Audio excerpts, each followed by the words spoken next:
Subscribe now and press the bell icon. Never miss an update. Welcome everyone, कैसे हैं आप सभी। स्वागत है आप सभी का आज के स्पेशल सेशन में। आज हम डिस्कस करने वाले हैं स्पीड टेस्ट 36B।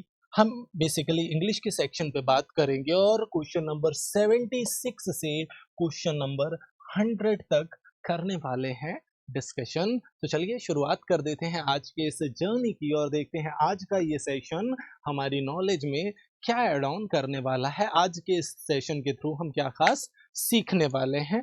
सबसे पहले अगर मैं इंग्लिश के सेक्शन की बात करूं, सबसे पहले आपके सामने एक रीअरेंजमेंट का क्वेश्चन आपके सामने है स्क्रीन पे। अपने अकॉर्डिंग देखो इस रीअरेंजमेंट का हमारा प्रॉपर अरेंजमेंट क्या हो सकता है, उस बेस पे अपना आंसर करना है। बेसिकली यहाँ पे बात हो रही है किसकी, एवर की। जो स्मगलिंग हो रही है ना हाथी के दांत की, कहीं ना कहीं उसकी बात हो रही है। सबसे पहले इस सेंटेंस को देख के हमें ये समझ आया कि जो इंट्रोडक्टरी पार्ट है, the elephant tusks were tracked from Democratic Republic of Congo for 2 months। ये तो पहला स्टेटमेंट नहीं हो सकता, क्योंकि यहाँ पे अगर ट्रैक किया गया मतलब पहले कोई बात हो चुकी है। फर्स्ट स्टेटमेंट ये नहीं होने वाला। Customs officials in Thailand say it is the biggest seizure, मतलब कौन सा सीजर उसकी अभी बात नहीं हुई है, मतलब ये भी हमारा फर्स्ट स्टेटमेंट तो नहीं होने वाला।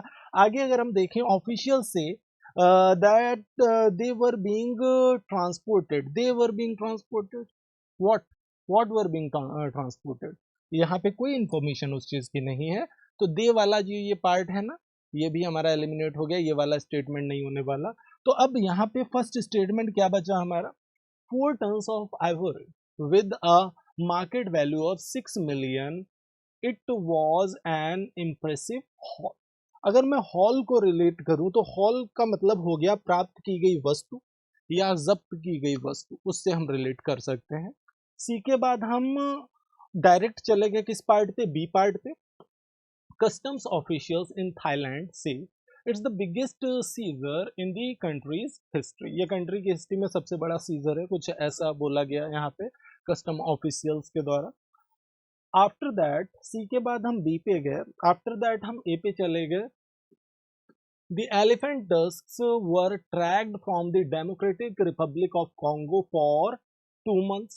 थर्ड वाला ये स्ट्रक्चर हो गया हमारा ए वाला पार्ट। आफ्टर दैट हम फोर्थ पे चले गए, डी पे चले गए। Official say they were being transported to Laos from where they believe the ivory would be sold to customers across Asia. तो अब इस बेस पे अगर आप देखें तो हमारा जो आंसर जा रहा है CBAD हमारा आंसर जा रहा है। और इस बेस पे हमारा जो आंसर जाएगा that is what, D part, fourth part हमारा 100% करेक्ट आंसर होने वाला है। आगे अगर हम देखें, select the correct active form of the given sentence, आपको एक्टिव फॉर्म बताना है गिवन सेंटेंस का क्या हो सकता है। The main gate of the building was being guarded by gun toting guards, मतलब जो बंदूकधारी गार्ड्स हैं उनके द्वारा गार्ड किया जा रहा है मेन गेट किस चीज का, बिल्डिंग का। अब अगर आप ध्यान से देखें तो ये स्टेटमेंट किस में है, ये स्टेटमेंट है पैसिव में, ये स्टेटमेंट है पैसिव में। And you need to identify its active voice, आपको ये बताना है कि इसका एक्टिव वॉइस कौन सा पार्ट होने वाला है, क्योंकि यहाँ पे वॉज बीइंग का यूज किया गया है, मतलब V1 प्लस ING तो यहाँ पे मिलने ही वाला है। ये कोई कॉन्टिन्यूस टेंस है और कोई भी क्या पास्ट कॉन्टिन्यूस टेंस है यहाँ पे। तो वॉज वर्ब के साथ वर्ब का ING फॉर्म आएगा कहीं ना कहीं, अगर मैं इसका कोई एक्टिव वॉइस आइडेंटिफाई यहाँ पे कर रहा हूं तो, ठीक है। वॉज वर्ब के साथ वर्ब का ING फॉर्म आने वाला है। अब यहाँ पे वर गार्डिंग यहाँ पे मिल रहा है, वर गार्डिंग यहाँ पे मिल रहा है, हैव बीन वाला पार्ट वैसे ही एलिमिनेट हो गया हमारा, और यहाँ पे वॉज वर्ब के साथ ING फॉर्म है ही नहीं। तो अब दो पॉसिबिलिटी हमारे पास बन गई, या ए वाला पार्ट हो सकता है या सी वाला पार्ट हो सकता है। अब हमें इसमें से आइडेंटिफाई करना है कौन सा स्टेटमेंट क्या है करेक्ट है। अब यहाँ पे अगर हम देखें the main gate of building was being guarded by gun toting guards. अब यहाँ पे गन टोटिंग गार्ड्स जो है यही तो सब्जेक्ट है ना, एक्चुअली यही तो सब्जेक्ट बनेंगे ना अगर एक्टिव में स्ट्रक्चर है तो यहाँ पे मेन गेट से तो स्ट्रक्चर शुरू नहीं होगा। आंसर हमारे सामने आ चुका है। अल्टीमेटली हमारा 100% करेक्ट आंसर होने वाला है third part, C part. Gun toting guards were guarding the main gate of the building. कुछ ऐसा स्टेटमेंट हमारा जाने वाला है, और जो भी थर्ड पार्ट पिक कर रहे हैं ना, जो भी थर्ड पार्ट पिक कर रहे हैं वो 100% करेक्ट है। ठीक है, आगे बढ़ जाते हैं अगले क्वेश्चन पे। I look for a better job for the last 2 months but nothing is inside. अब यहाँ पे क्या है, इस पार्ट को आपको क्या करना है, रिप्लेस करना है। अब यहाँ पे फॉर द लास्ट 2 months हमसे बोला जा रहा है, मतलब टाइम पीरियड दिया जा रहा है। और अगर टाइम पीरियड गिवन है तो ये बंदा क्या कर रहा है, मैं तलाश कर रहा हूँ बेटर जॉब की। मतलब मैं एक लंबे टाइम से 2 महीने से तलाश कर रहा हूँ बेटर जॉब की, बट नथिंग इज इनसाइड। तो I have been looking for a better job, कुछ ऐसा स्ट्रक्चर जाएगा। I have been looking for a better job for the last 2 months but nothing is in sight, कुछ ऐसा जाएगा। Answer हमारा ए part जाने वाला है, first part would be the correct answer. आगे बढ़ जाते हैं अगले क्वेश्चन पे। बाकी ऑप्शंस अगर हम देखें, आई हैव लुक्ड फॉर अपने आप ही एलिमिनेट हो गया, परफेक्ट कॉन्टिन्यूअस बनेगा नहीं, नो इम्प्रूवमेंट का कोई चांस नहीं है, लुक्ड फॉर भी नहीं होगा, पास्ट इंडेफिनिट नहीं जाएगा ये स्ट्रक्चर। आंसर हमारा ए पार्ट जा रहा है। चल आगे बढ़ जाते हैं। In the following question out of the 4 alternative choose the one which can be substituted for the given sentence and mark it as your answer. यहाँ पे वन वर्ड सब्स्टिट्यूशन से रिलेटेड आपके सामने एक क्वेश्चन है। आपको क्या बताना है, इस स्टेटमेंट के लिए एक पर्टिकुलर वर्ड हमारा क्या हो सकता है, ये आपको आइडेंटिफाई करना है। A person without a settled home और regular work who wanders from one place to place and lives by begging. Begging, अब एक बंदा जो है सेटल्ड होम नहीं है, जिसके पास कोई रेगुलर वर्क नहीं है, और जो वॉन्डर करता है, भटकता है एक प्लेस से दूसरे प्लेस तक, और लाइफ जीता है अपनी बेगिंग करके, उसको एक वर्ड में क्या बोलते हैं। तो सबसे पहले पूरा पोस्टमार्टम हम प्रॉपर कर लेते हैं कि आखिर जितने भी ऑप्शंस हैं सबका मीनिंग होता क्या है। ठीक है, तो हमारे जो सामने जो एक्चुअल आंसर है वो हमारे सामने आ जाएगा। ठीक है, तो ट्रॉन्ट, ट्रॉन्ट का मतलब होता है गैर हाजिर रहना।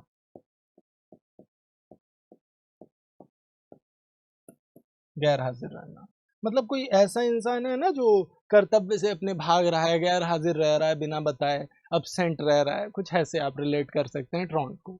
और अगर मैं बात करूं वैग्रेंट की, वैग्रेंट बहुत ही प्यारा वर्ड है, इसका मतलब होता है खाना बदोश। खाना बदोश से रिलेट कर सकते हैं, या फिर घुमक्कड़ से रिलेट कर सकते हैं इसको। ठीक है, इटिनरेंट की अगर हम बात करें तो इटिनरेंट बहुत ही प्यारा वर्ड है, और इसका मतलब होता है भ्रमणशील। भ्रमणशील, यात्री से भी हम इसे रिलेट कर सकते हैं इटिनरेंट को। माइग्रेंट का मतलब होता है प्रवासी। माइग्रेंट का मीनिंग क्या होता है, प्रवासी। आंसर हमारे सामने आ चुका है, अगर आप ध्यान से देखें तो आंसर हमारे सामने आ चुका है, और आप इसको वैग्रेंट से रिलेट कर सकते हैं ऐसे पर्टिकुलर पर्सन को जो खाना बदोश है, एक से दूसरी जगह में जा रहा है, कोई रेगुलर वर्क नहीं है, बेगिंग करके खाना पीना कर रहा है, अपना जिंदगी चला रहा है, ऐसे बंदे को हम खाना बदोश बोल सकते हैं। आंसर हमारा सेकेंड पार्ट जाएगा, बी पार्ट हमारा 100% करेक्ट आंसर होने वाला है। आगे बढ़ जाते हैं। Select the wrongly spelt word. अब यहाँ पे रॉन्गली स्पेल्ट वर्ड आपको बताना है क्या होगा। It should be comparable, it should become comparison और कंपटीशन और कम्युनिकेशन। अच्छा, कंपेरेबल मतलब तुलना करने योग्य, तुलनात्मक से रिलेट कर सकते हैं। कंपैरिजन तुलना ही हो गया एक टाइप से, दोनों ही सही है। कम्युनिकेशन का भी स्पेलिंग बिल्कुल सही है। कंपटीशन, सॉरी ये वाला वर्ड जो है आपका कंपटीशन, ये रॉन्ग जा रहा है यहाँ पे। यहाँ पे जो ये आई लिखा हुआ है ना, आई की अधिकता हो गई है, ई होना चाहिए, and it should be competition, it should be competition. Answer हमारा थर्ड पार्ट जाने वाला है, थर्ड पार्ट हमारा 100% करेक्ट आंसर होने वाला है। आगे बढ़ जाते हैं अगले क्वेश्चन पे। If you join this job now it proves to be good in the long run, मतलब अगर आप इस जॉब को ज्वाइन करते हैं तो ये लॉन्ग रन में क्या होगा, अच्छा होने वाला है, कुछ ऐसा बता रहा है यहाँ पे। अब यहाँ पे अगर हम देखें तो प्रेजेंट टू फ्यूचर की कंडीशन है, लाइक सिंपल जो कंडीशनल स्ट्रक्चर होता है ना आपका प्रेजेंट टू फ्यूचर वाला, वही है। Like if you work hard you will get success, मतलब आप अगर मेहनत करेंगे तो आप सक्सेसफुल होंगे, वही कहानी है यहाँ पे।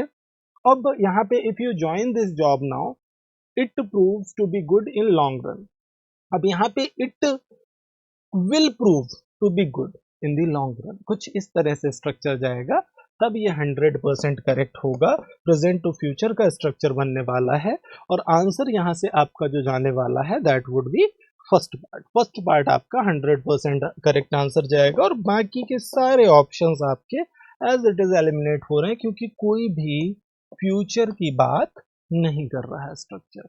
आगे बढ़ जाते हैं। Scientists at Cambridge University are dash how plants can give us sustainable energy। अब यहाँ पे साइंटिस्ट जो है कैम्ब्रिज यूनिवर्सिटी में आर डैश, अब ये क्या कर रहे हैं, वो इन्वेस्टिगेट कर रहे हैं, कहीं ना कहीं जांच करना, ठीक है, गिवन फैक्ट्स के बेस पे क्या करना, इन्वेस्टिगेट करना, जांच करना। अब लुकिंग, इंस्पेक्टिंग और स्क्रूटिनाइजिंग ये तो गलत हो जाएगा। स्क्रूटिनाइज करना मतलब किसी पर्टिकुलर यूनिट की जांच करना, स्क्रूटिनाइज करना, कहीं पे फ्लॉ आ गया है, फॉल्ट आ गया है, उसकी जांच करना, उस सेंस में आप स्क्रूटिनाइज को रिलेट कर सकते हैं। इंस्पेक्ट भी उसी सेंस में कर सकते हैं। इन्वेस्टिगेट आप जनरल सेंस में कर सकते हैं, लाइक कहीं फॉल्ट है फिर भी और नहीं है, उस केस में भी आप क्या कर सकते हैं, जांच करने के सेंस में आप इन्वेस्टिगेट कर सकते हैं। तो आपका जो एक्चुअल आंसर यहां से जाने वाला है 82 के लिए, दैट इज सेकेंड पार्ट।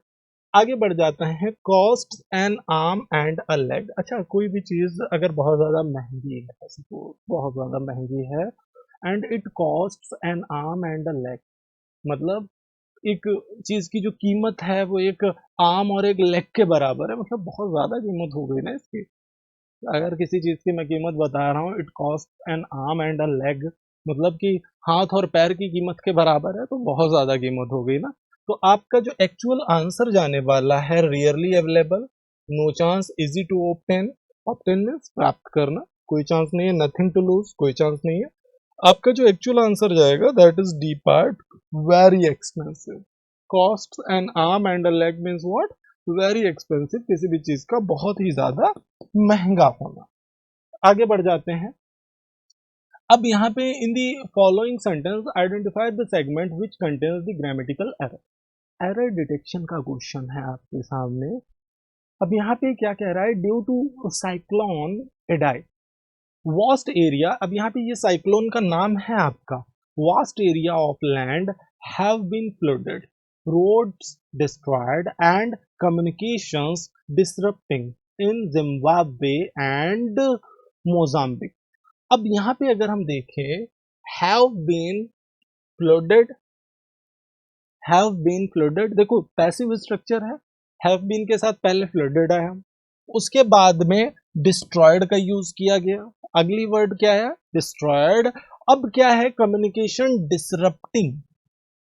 अगर हम पैरेललिज्म की बात करें तो सेम फॉर्म ऑफ वर्ब हमें मिलना चाहिए, तो ये डिसरप्टिंग होना चाहिए या डिसरप्टेड होना चाहिए, ये बताओ, ये डिसरप्टिंग होना चाहिए या डिसरप्टेड होना चाहिए, इट शुड बी डिसरप्टेड,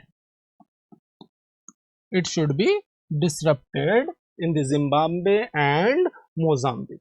तो अब यहां से अगर हम देखें डिसरप्टेड होना चाहिए, तो इस बेस पे ये डिसरप्टिंग हमें किस पार्ट में मिल रहा है, सेकेंड पार्ट में मिल रहा है, और जो भी सेकेंड पार्ट पिक कर रहे हैं ना 100% करेक्ट जा रहे हैं, 100% आपका आंसर बिल्कुल करेक्ट है।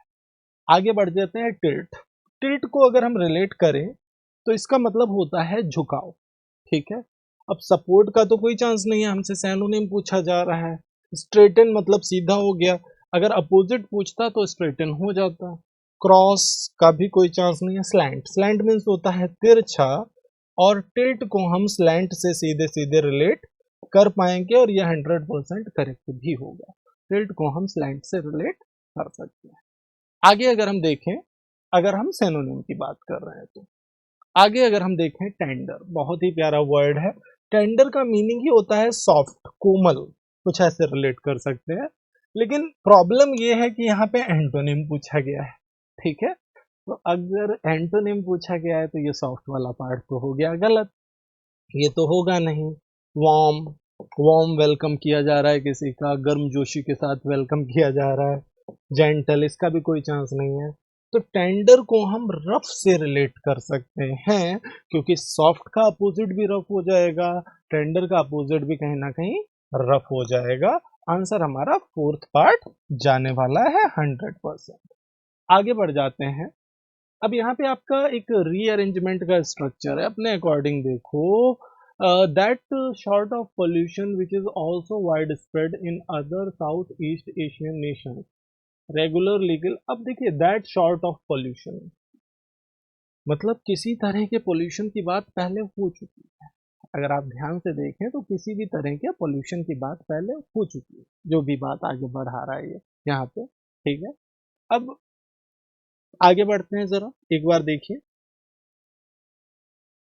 Environment groups have tagged the Philippines as one of the world's biggest ocean polluters due to its reliance on single-use plastic. अगर आप ध्यान से देखें तो हमारा जो फर्स्ट स्टेटमेंट जाने वाला है यहाँ से इस पर्टिकुलर क्वेश्चन के लिए, दैट इज बी पार्ट। ये हमारा फर्स्ट स्टेटमेंट जाने वाला है क्योंकि इंट्रोडक्टरी पार्ट दे रहा है। इन्वायरमेंटल ग्रुप ने क्या किया है, टैग किया है किसको, फिलीपींस को, as one of the world's biggest ocean polluters. मतलब जो वर्ल्ड में सबसे ज्यादा ओशियंस को पोल्यूट कर रहे हैं उसमें से एक कौन है, कौन है, फिलीपींस की बात हो रही है। Due to its reliance on single use plastic, जो इसका रिलायंस है ना, भरोसा है किस चीज के ऊपर, रिलायंस मीन्स भरोसा होता है सिंगल यूज प्लास्टिक पे। मतलब ये फिलीपींस जो है बहुत ज्यादा यूज कर रहा है सिंगल यूज प्लास्टिक, ठीक है, कुछ ऐसा कहना चाहता है। अब यहाँ पे अगर हम देखें, पहला स्टेटमेंट तो हमारा करेक्ट हो गया कि ये वाला फर्स्ट पार्ट होने वाला है। इन थाईलैंड ऑल्सो, देखो ऑल्सो लगा है मतलब नहीं होगा, पहले कोई बात हो चुकी है। In the latest case whale with, अब देखो डी के बाद क्या हम डी को ले सकते हैं, वैसे बी डी वाला कोई ऑप्शन ही नहीं है हमारे पास। अगर आप देखें बी पहला है तो ये और ये ऑप्शन तो एलिमिनेट हो गया। अब बी के बाद ए आना है या बी के बाद सी आना है, और वहीं पे डिसाइड हो जाएगा आंसर भी क्या होगा। अगर आप इस तरह के क्वेश्चन को करें तो सबसे अच्छा तरीका क्या है ना, आप ऑप्शन पे आ जाइए, ज्यादा से ज्यादा ऑप्शंस को एलिमिनेट करने की कोशिश करिए। अगर आपने ज्यादा से ज्यादा ऑप्शंस को एलिमिनेट कर लिया तो जो सही आंसर है वो आपके सामने आ जाएगा। समझ गए ना। अब यहाँ से अगर हम देखें, पहला स्टेटमेंट हमें मिला है, उस बेस पे हमारे दो ऑप्शंस एलिमिनेट हो गए। अब बी के बाद हम किसको लें, पहले ए पे चलते हैं। दैट शॉर्ट ऑफ पोल्यूशन, एक तरह के पोल्यूशन की बात हो रही है यहाँ पे, ठीक है, सिंगल यूज प्लास्टिक का यूज जो कर रहे हैं ये लोग, ठीक है। अब that short of pollution which is also wide spread in other south east Asian Nations. अब इस तरह का जो पोल्यूशन है वो फैला हुआ है किसमें, साउथ ईस्ट के एशियन नेशंस में भी फैला हुआ है। Regularly kills wild life like whales, turtles that ingest the waste। अब इस तरह का जो वेस्ट है, पोल्यूशन है, वो क्या किया, काफी व्हेल्स को, काफी जो समुद्री जीव है, टर्टल्स हैं, कछुए हैं, उनको क्या कर रहा है, मार रहा है, मारने का काम कर रहा है। किस वजह से, अगर आप ध्यान से देखिए तो वो गल्प कर लेते हैं, लिगल लेते हैं, जो प्लास्टिक है उसको लिगल लेते हैं। अब उसको डाइजेस्ट करना तो पॉसिबल है नहीं, प्लास्टिक को कैसे डाइजेस्ट करेंगे, तो वो डाइजेस्ट हो नहीं पाता है, और निगलने की वजह से वो डाइजेशन, वो पेट में फंस जा रहा है, डाइजेशन सिस्टम को हार्म कर दे रहा है और एक्सपायर हो जा रहा है। जो हमारे एनिमल्स हैं ये सारे वाइल्ड, अगर हम बात करें वाइल्ड लाइफ जो है सी की, ओशन की, तो वो कहीं ना कहीं हार्म हो जा रही है। तो यहाँ पे डी के बाद ए को हम सीधे सीधे रिलेट कर सकते हैं और उसी से रिलेटेड आगे केस की बात हो गई, डी की बात हो गई। आंसर हमारा आ चुका है बी पार्ट, सी ऑप्शन हो चुका है एलिमिनेट। डी पे चलते हैं। In the latest case, a whale with 50 kilos of plastic trash in its stomach died on Saturday in southern Philippines, where it was stranded a day earlier. अब यहाँ पे अगर आप ध्यान से देखिए कहना क्या चाहता है, ठीक है, कि लेटेस्ट केस की बात करें, एक व्हेल ने 40 किलो प्लास्टिक का जो कचरा था वो निगल लिया था, उसके स्टमक में पाया गया है और उस वजह से वो मर गई। कब? सैटरडे को, ठीक है, साउथर्न फिलीपींस में, where it was stranded a day earlier, एक दिन पहले से ये कचरा फंसा हुआ था। स्ट्रैंडेड मतलब फंसा हुआ था, ठीक है। तो अब यहाँ से अगर आप देखें तो एक व्हेल पूरी एक्सपायर हो गई, किस वजह से? कचरे को गल्प करने की वजह से, ठीक है। डी के बाद सी पे हम चले गए। In Thailand also a whale died last year after swallowing more than 80 plastic bags. Thailand में भी एक व्हेल जो थी लास्ट ईयर मारी गई थी, उसने क्या किया था, 80 से भी ज़्यादा प्लास्टिक बैग्स को स्वॉलो कर लिया था, निगल लिया था, इस वजह से वो भी मारी गई थी। तो अगर आप ध्यान से देखें तो हमारा स्ट्रक्चर फ्रेम हो चुका है। बस इस तरह के क्वेश्चंस को देख के एक चीज तो समझ आती है कि हमें पोल्यूशन से बचना चाहिए, प्लास्टिक के यूज से हमें बचना चाहिए। क्या आपको पता है कि आप जो घरों में प्लास्टिक यूज कर रहे हैं वो कहाँ जा रहा है? आप तो सीधे सीधे उस प्लास्टिक के बैग को, उस प्लास्टिक के पॉलीथीन को, प्लास्टिक के डिब्बे को डस्टबिन में डाल देते हैं और फिर एक कूड़े वाला इंसान आके आपके डस्टबिन से वो कूड़ा उठा के लेके जाता है। अब वो अलग अलग एरियाज में वो कूड़ा जाता है। अगर प्लास्टिक रिसाइकलेबल है वेल एंड गुड, लेकिन अगर जो प्लास्टिक रिसाइकल नहीं हो पा रही है वो नालों के थ्रू, नदियों के थ्रू सीधे सीधे समंदर में ही जा रही है, तो वो कहीं ना कहीं जो भी ओशन में रहने वाले, सी में रहने वाले जो जीव हैं, एक्वेटिक एनिमल्स हैं, उनको कहीं ना कहीं हार्म पहुंचाने का काम कर रही है। हम अपने एंड पे क्या कर सकते हैं? हम अपने एंड पे पॉलीथीन का यूज अपने स्तर पे मिनिमाइज कर सकते हैं या खत्म कर सकते हैं। थैलों का यूज कर सकते हैं, कपड़े के जो क्लॉथ के थैले होते हैं उनका यूज कर सकते हैं, ठीक है। पेपर के लिफाफों का यूज कर सकते हैं, पेपर बैग्स का यूज कर सकते हैं, जिससे कम से कम हम कुछ तो कंट्रीब्यूट कर पाए, कुछ हद तक इन जीवों की रक्षा में हम कंट्रीब्यूशन अपना कर पाए। चल आगे बढ़ जाते हैं। In the sentence identify the segment which contains the grammatical error. अब आपको ग्रामेटिकल एरर बतानी है, क्या होगा? She got two quick promotions in order that she has good communication skills. अब यहाँ पे रीजन बताया जा रहा है, इन ऑर्डर दैट का तो कोई चांस ही नहीं है। यहाँ पे क्या होना चाहिए? बिकॉज होना चाहिए। इन ऑर्डर दैट की जगह पे हम क्या यूज करेंगे? बिकॉज का यूज करेंगे। और स्ट्रक्चर क्या गया? She got two quick promotions because she has good communication skills, कुछ ऐसा जाएगा ये स्ट्रक्चर। तो यहाँ पे इन ऑर्डर दैट की जगह पे हम बिकॉज का यूज करेंगे और ए पार्ट हमारा 100% करेक्ट आंसर होने वाला है, ठीक है। चल आगे बढ़ जाते हैं अगले क्वेश्चन पे। ए पार्ट में ही प्रॉब्लम थी, इन ऑर्डर दैट को हम बिकॉज से रिप्लेस कर रहे हैं, तो आंसर हमारा ए पार्ट जाएगा। अब यहाँ पे in the question given below out of the four alternatives choose the one which can be substituted for the given sentence and mark it as your answer. A person, animal or plant belonging originally to a place. एक person, animal या plant जो belong कर रहा है originally किसी particular place से, उसको एक वर्ड में क्या बोल सकते हैं? तो सबसे पहले मूल निवासी जो है, नेटिव। अब यहाँ पे क्योंकि पर्सन, एनिमल और प्लांट सबकी बात होगी, तो नेटिव प्लांट्स भी हो सकते हैं, एनिमल्स भी हो सकते हैं। और अगर रेजिडेंट होता तो जनरली हम पर्सन की बात करते हैं निवासी के सेंस में। ऑक्यूपेंट को अगर हम रिलेट करें, तो ऑक्यूपेंट का मीनिंग होता है अधिवासी, ठीक है। एलियन मतलब बाहरी, विदेशी, दूसरी दुनिया के जो लोग हैं उनको भी हम एलियन बोलते हैं, जो अभी तो फिलहाल इमेजिनेशन ही है, ठीक है।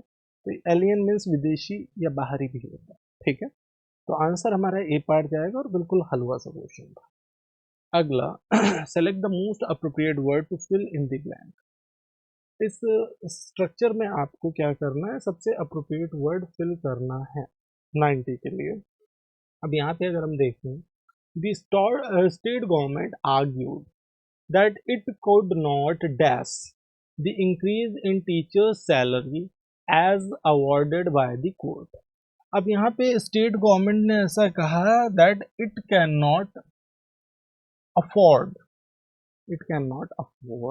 the increase in teacher salaries as awarded by the, कुछ ऐसा जाएगा यहाँ पे। अब स्टैंड, स्पेयर, गेट, इसका तो कोई चांस भी नहीं है, ठीक है। अगला क्वेश्चन आपके सामने है, एस्केलेट। अच्छा, एस्केलेट का मीनिंग क्या होता है? बढ़ाना या वृद्धि कर देना, एस्केलेट कर देना, बढ़ाना या वृद्धि करना। तो एस्केलेट का एंटोनिम अगर हम देखें, एस्केलेट का अगर हम एंटोनिम देखें तो वो हो जाएगा रेड्यूस, कम करना। क्योंकि एनलार्ज मीन्स भी बढ़ाना होता है, रेज उठाना, बढ़ाना, हाइटेन लंबा करना किसी चीज को, या फिर वृद्धि करना, कुछ ऐसे आप रिलेट कर सकते हैं। आंसर आपका ए पार्ट ही जाने वाला है, ए पार्ट आपका 100% करेक्ट आंसर होगा। Select the most appropriate meaning of the given idiom. Gate out of hand, ये एक इडियम है आपका, आपको बताना है कि इसका प्रॉपर मीनिंग क्या होने वाला है, बिल्कुल प्यार से समझना है। अब यहाँ से अगर हम देखें, गेट आउट ऑफ हैंड की अगर हम बात करें इस पर्टिकुलर क्वेश्चन की, तो आउट ऑफ हैंड का मतलब आउट ऑफ कंट्रोल। कोई भी प्रोसेस, कोई भी कंडीशन, कोई भी पर्सन अगर आउट ऑफ कंट्रोल हो रखा है, he is just getting out of hand. तो get out of control, answer हमारा बी पार्ट जाने वाला है। गिव अप समथिंग, कोई चांस नहीं है। कंप्लीट अ टास्क, कोई चांस नहीं है। गेट अपसेट, कोई चांस नहीं है। आंसर आपका बी पार्ट होगा, 100% करेक्ट। आगे बढ़ जाते हैं, गैरोलस, आपको बताना है गैरोलस वर्ड का सैनोनिम। सबसे पहले ये समझिए कि गैरोलस वर्ड का मीनिंग होता है बातूनी। बातूनी मतलब जो बहुत ज़्यादा बातें करता है, उसको हम गैरोलस बोल सकते हैं। तो यहाँ पे इसको तो टॉकेटिव से हम रिलेट कर सकते हैं इस पर्टिकुलर वर्ड को, ठीक है। अब गुटरुल का मीनिंग होता है कांठ, कंठ से निकला हुआ, जैसे कोई आवाज है या कुछ, गुटरुल, ठीक है, कांठ। अगर हम बात करें अगले वर्ड की, कंसाइज, कंसाइज का मतलब होता है लघु। क्या होता है? लघु, किसी चीज को कंसाइज करना, छोटा करना, शॉर्टन करना। और अगर मैं थ्रोटी की बात करूं, तो थ्रोटी वर्ड का मीनिंग होता है भर्राया हुआ। जैसे भर्राया हुआ, या किसी की वॉइस जो है, जैसे कभी गला पड़ जाता है हमारा, तो वॉइस जो है निकाल कुछ और रहे, निकल कुछ और रही है, वो थ्रोटी वॉइस है, भारी आवाज से आप रिलेट कर सकते हैं इसको। तो आंसर आपका डी पार्ट जाने वाला है, D part would be the correct answer. आगे, select the wrongly spelled word, आपको रॉन्गली स्पेल्ड वर्ड बताना है। एग्जाम्पलीफाई, एग्जेम्प्ट, एग्जाम्पल और एक्सेप्ट। अच्छा, अगर मैं इस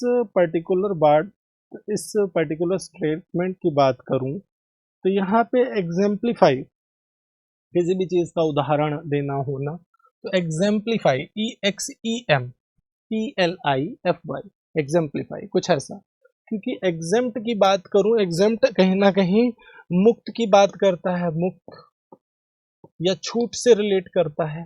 इनहेल मीन सांस अंदर लेना, एक्सहेल मीन सांस बाहर छोड़ना। एग्जाम्पल उदाहरण हो गया। तो आंसर आपका ए पार्ट जाने वाला है, जिसका स्पेलिंग रॉन्ग है, एग्जाम्पलीफाई होने वाला है यहाँ पे। अगला जो क्वेश्चन है हमारा, select the correct passive form of the given sentence. आपको एक स्टेटमेंट दिया है, उसका आपको करेक्ट पैसिव फॉर्म बताना है क्या होगा।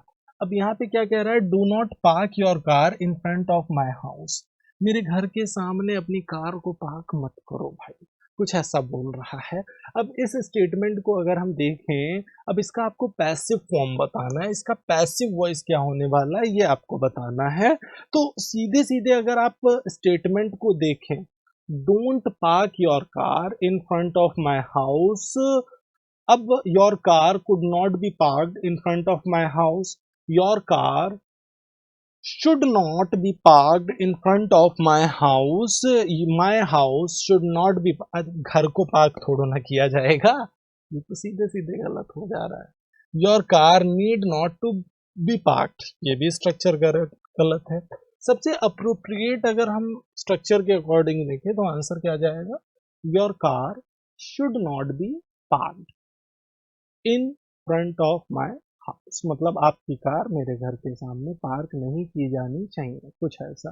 यहाँ पे कुड नॉट भी गलत ही हो जाएगा, क्योंकि शुड क्या बता रहा है, एक सजेशन के पॉइंट ऑफ व्यू से सामने वाले से बोल रहा है इस चीज के लिए, ठीक है। और कुड क्या बताएगा, कहीं ना कहीं ऑर्डरिंग का सेंस दे देगा, जो गलत हो जाएगा। तो इस तरह के थीम बेस्ड स्ट्रक्चर को आप कुछ इस तरह से फ्रेम करेंगे। अगला जो पार्ट है वो है आपका क्लोज टेस्ट का पार्ट है।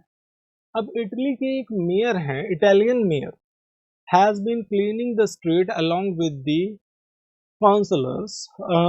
देखो काउंसलर्स मीन्स क्या हो गया, पार्षद की बात हो रही है, जो उनके पार्षद हैं, मेयर अपने पार्षद के साथ क्या कर रहे हैं, रोड को क्लीन कर रहे हैं। कहानी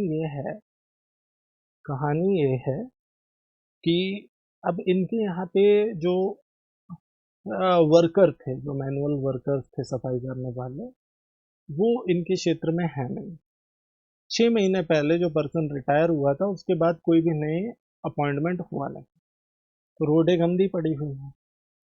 तो मेयर ने क्या किया, क्योंकि कोई अपॉइंटमेंट नहीं हुआ है इसलिए खुद ही रोडों को साफ करना शुरू कर दिया अपने पार्षदों के साथ, जिससे ये गवर्नमेंट की नज़रों में आए और वो वहाँ पे कहीं किसी सफाई कर्मी को हायर करें, अपॉइंट करें, ठीक है। ये इस पे कहीं ना कहीं बेस है, ठीक है। तो यहाँ पे अगर हम देखें, the Italian mayor has been cleaning the street along with his councillors after their town dash with no manual workers, it's reported. In fact, Dash was sweeping the piazza. देखो यहाँ पे पिज्जा नहीं है, पियाजा की बात हो रही है। पियाजा मीन्स चौक होता है, ध्यान देना, पियाजा मीन्स क्या होता है, चौक होता है। जैसे जो चौराहे के मेन एरियाज होते हैं उन पे चौक होता है ना, उसको हम पियाजा से रिलेट कर सकते हैं। इन front of the dash church in preparation of market, dash the deputy mayor father and a dash town councillor armed with a high pressure hose. The town Zerfelus last dash retired 6 months ago. अब यहाँ पे जरफेलस क्या है, ये town का नाम है, वहां के इटली के टाउन का ये नाम है जरफेलस, ठीक है, ये भी दिमाग में रखना। जो लास्ट बंदा था, वर्कर था, वो रिटायर हुआ था 6 month ago and nobody has been hired since then, तब से कोई भी बंदा हायर नहीं किया गया है। We can't do anything, we are blocked by bureaucracy, the mayor said. उन्होंने कहा, मेयर का कहना है कि हम कुछ नहीं कर सकते, हम ब्लॉक कर दिए गए हैं, किसके द्वारा, नौकरशाही के द्वारा, ऐसा मेयर का कहना है। तो अब यहाँ से अगर हम देखें, the Italian mayor has been cleaning the street along with the councillors after their town dash was left, passive structure, was left with no manual workers, मतलब आप थर्ड पार्ट सोच रहे थे तो बिल्कुल करेक्ट हैं आप, इट्स रिपोर्टेड। आगे अगर हम देखें सेकंड पिलर के लिए हमारा आंसर क्या होने वाला है, इनफैक्ट देखो अच्छे से देखो, in fact dash was sweeping the piazza in front of dash church in the preparation for the market day. अब यहाँ पे अगर हम देखें सेकंड पिलर के लिए हमारा आंसर क्या होने वाला है, मेयर की बात हो रही है। अभी यहाँ पे मेल या फीमेल दिया हुआ नहीं है, लेकिन फिर भी हम सीधे सीधे समझ सकते हैं कि अगर आपको गिवन नहीं होता, इंडेफिनिटी का केस होता है तो मैस्कुलिन जेंडर को प्रेफरेंस देते हैं. So he was sweeping the piazza. Piazza का मीनिंग मैंने क्या बताया यहाँ पे, चौक से आप पियाजा को रिलेट कर सकते हैं. इन front of the church dash, in front of the dash church in preparation for the market day. मतलब जो मार्केट का दिन था उस दिन पे जहाँ पे मार्केट के प्रिपरेशन चल रहे थे वहां पे मेयर जो है अपने पार्षदों के साथ सफाई में लगे हुए थे. ठीक है. अब यहाँ पे इन front of dash church in preparation for market day. अब यहाँ पे डैश मतलब थर्ड पिलर के लिए हमारा आंसर क्या होगा, 90 क्वेश्चन नंबर 98. अब यहाँ पे जो चर्च है वो लोकल चर्च की बात हो रही है. बेसिकली जो चर्च है वो लोकल चर्च की बात हो रही है. अब next church, neighbour church, near church, ये तो गलत हो जाएगा ना. आगे बढ़ जाते हैं 99 नंबर क्वेश्चन के लिए.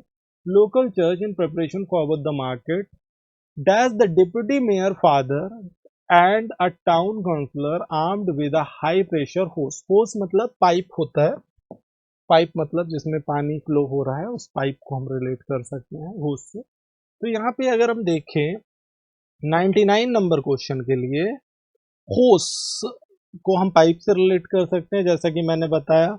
Also along as well, alongside, किनारे किनारे एक पाइप भी है, रोड के किनारे किनारे जहाँ सफाई चल रही है, हाई प्रेशर पाइप जिसमें भी सफाई नहीं हो रखी है उसको भी रिलेट किया जा रहा है. तो आपका जो एक्चुअल आंसर जाएगा अलोंग साइड, किनारे किनारे, कुछ ऐसे आप रिलेट कर सकते हैं इसको.